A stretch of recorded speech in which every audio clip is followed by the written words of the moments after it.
Good morning, and we're back with Dad's YBR 125 update. Pretty much it's done. Yeah, let's not just beat around the bush.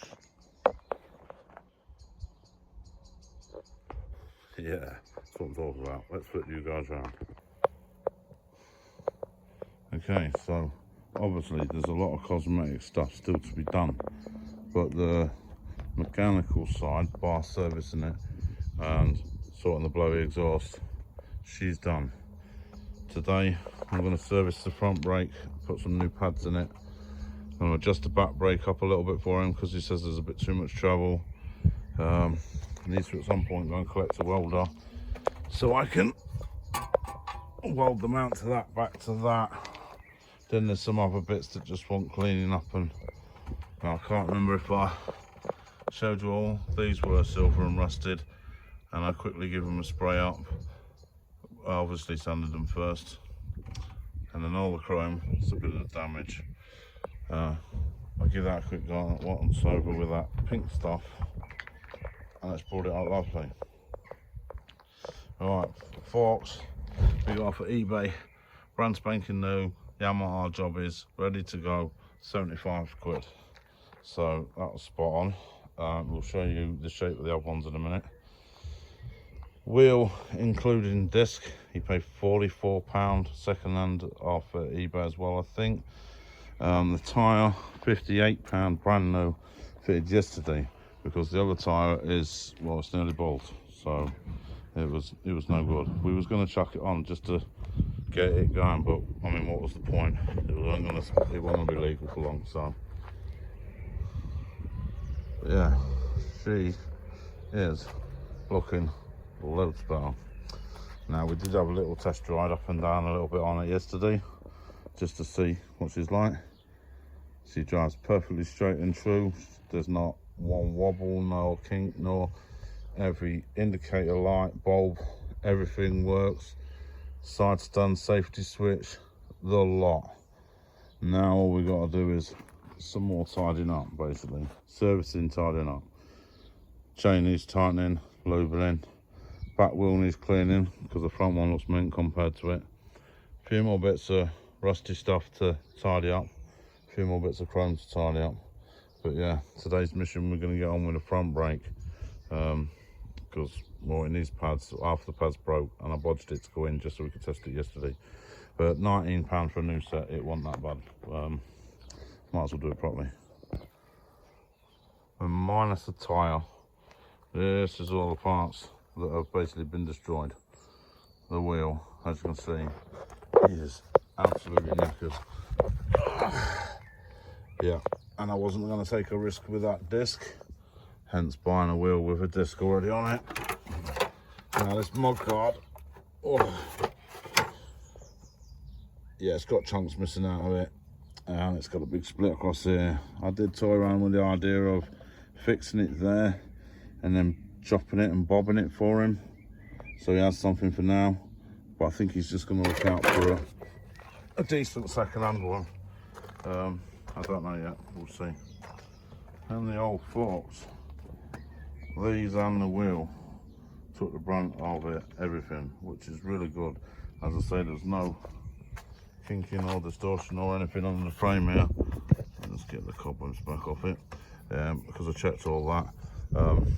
Yeah, so they literally did just bend right there at the bottom stanchion and took the brunt of it.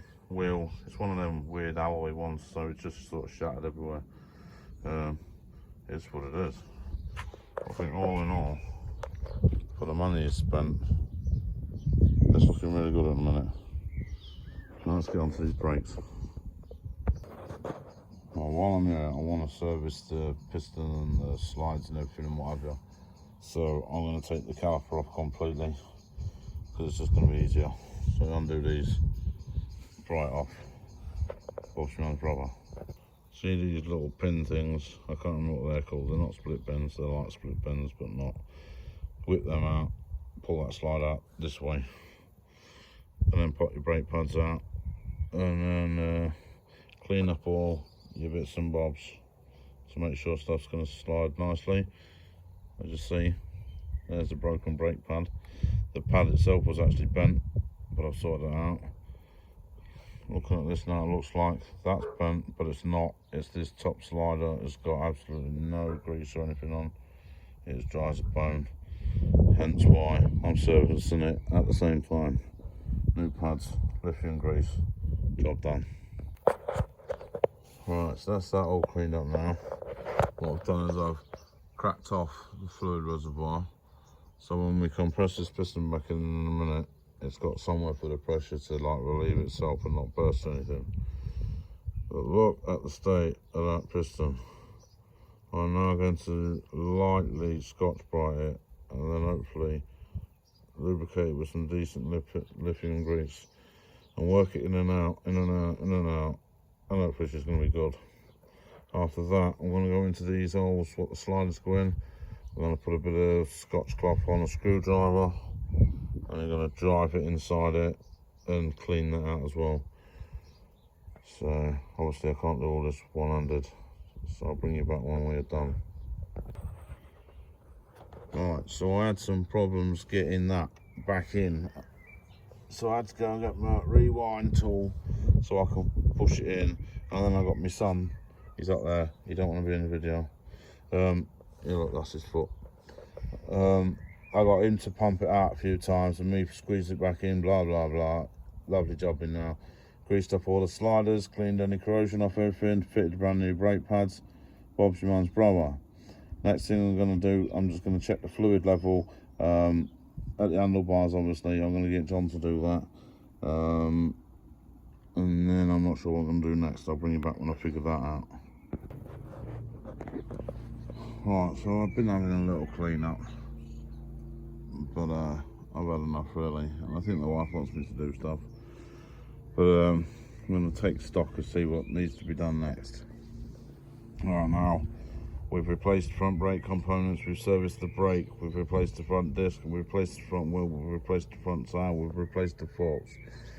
I'm confident the bearings and everything are perfectly fine in the headset, but there you go.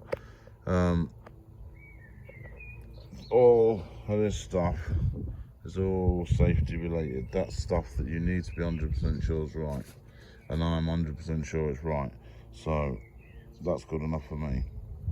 Now I've said to Dad when he gets bored of it to sell it to me, and I'll give him a fair market price for it, so you might see this end up being turned into a bobber or a chopper or something at some point in his life, but for now it's going to be Dad's. So we're just going to take stock what's left to do. Now I've got little things like this, bit of rust and corrosion that just needs tidying up, just little bits. Now most of this will clean off, and I've cleaned 90% of it off the rest of the bike. And I mean, look, even the kickstart looks immaculate nearly. Then we're going to touch up the black bits on the frame and stuff. I'm not going for a fully fledged paint job, just tidy up some bits and bobs. I've got to see about getting that welder back because I need to do that. But I don't think he's ready for his L plates, stick it for an MOT and do his CVT, basically. Right, so there'll probably wind up being one more video on this, I reckon, when we've got to cleaning the rest of the bits and bobs up. Got to give it a service really, change the oil, change the filter, because we don't want it killing itself, and yeah, just finishing it off basically. So yeah, that's part 2 of what seems to be not a very long series. Nice quick easy project. We bought this last Saturday morning, it is now the next Saturday morning, and there you go. If you don't remember what it looks like, go back, watch part 1. The boys aren't at each other, they're just playing, they're just noisy like that. Yeah, watch part 1, you'll see how bad the damage was. And yeah, keep your eye out for part 3, which will be the final video in this series. If you like the video, consider subscribing, give it a thumbs up and all that. If not, who gives a shit, and we'll catch you next time. Cheers.